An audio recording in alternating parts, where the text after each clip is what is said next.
Hello viewers, সকলকে জানাই engineer Pankaj ঢালি YouTube চ্যানেলের পক্ষ থেকে আন্তরিক সালাম, প্রীতি ও শুভেচ্ছা। আমার এই ইউটিউব চ্যানেলটি সবসময় সিভিল ইঞ্জিনিয়ারিং এর বিভিন্ন বিষয় নিয়ে আলোচনা করে থাকে। তাই ধারাবাহিকতায় আজকের আমি এই ভিডিওতে আলোচনা করব যে ইটের সোলিং এর হিসাব নিয়ে আজকের এই ভিডিওতে আমি আলোচনা করব। আসলে আপনারা অনেকে ইটের সোলিং এর হিসাব জানতে চেয়েছেন যে কিরকম মালামাল লাগে, তাই আজকের ভিডিওতে আমি ইটের সোলিং এর বিষয় নিয়ে আলোচনা করব। তো ভিউয়ার্স, আমি একটা জায়গা অনুযায়ী আপনারা হিসাবটা দিচ্ছি। এটা হলো 100 বর্গফুট। 100 বর্গফুট জায়গায় ইটের সোলিং করতে কি কি মালামালের প্রয়োজন সেই হিসাবটা আমি আজকের ভিডিওতে দেখাবো। আর আপনারা আপনাদের মতো করে হিসাব করে নেবেন, তাহলে আশা করি বিষয়টা বুঝতে পারবেন। তা ভিডিওটা প্রথম থেকে শেষ দেখলে আশা করি আপনাদের ইটের সোলিং এর যাবতীয় হিসাব সম্পর্কে জানতে পারবেন।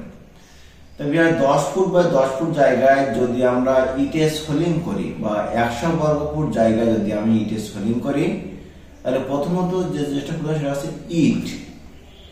ইটের প্রয়োজন হবে 300 খানা।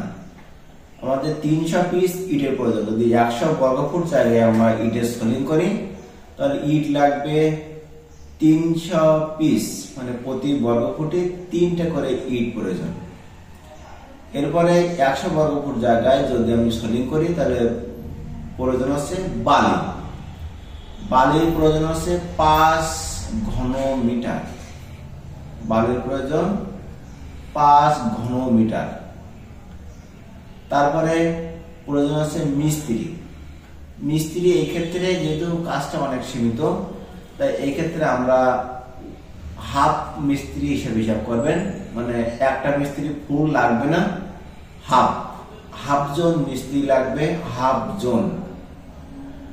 আর প্রয়োজন হচ্ছে লেবার লাগবে 2 জন। লেবার লাগবে তাহলে কয়জন? 2 জন। যদি আপনাদের আরো কারো হিসাব জানতে আগ্রহী থাকেন, তাহলে অবশ্যই কমেন্ট করে বলবেন, আমি আপনাদের হিসাবটা জানানোর চেষ্টা করব। তা আশা করি আপনারা বুঝতে পেরেছেন যে 100 বর্গফুট জায়গায় সোলিং করতে কি কি জিনিস লাগে, মিস্ত্রি কেমন লাগে, লেবার কত লাগে, ইট কত লাগে, বালি কত লাগে। যদি ভিডিও ভালো লাগে থাকে অবশ্যই লাইক, কমেন্ট এবং শেয়ার করবেন, এবং প্রতিনিয়ত এমন ভিডিও পেতে অবশ্যই আমার চ্যানেলটাকে সাবস্ক্রাইব করবেন। সকলে ভালো থাকুন। 35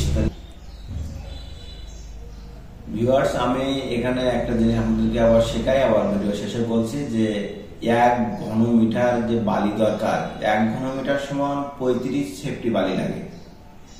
হিসাবটা আপনাদেরকে বলি যে 1 ঘন মিটার বালি মানে 35 সেফটি বালি। এইভাবে আপনারা হিসাব করে নেবেন। সকলেই ভালো থাকুন।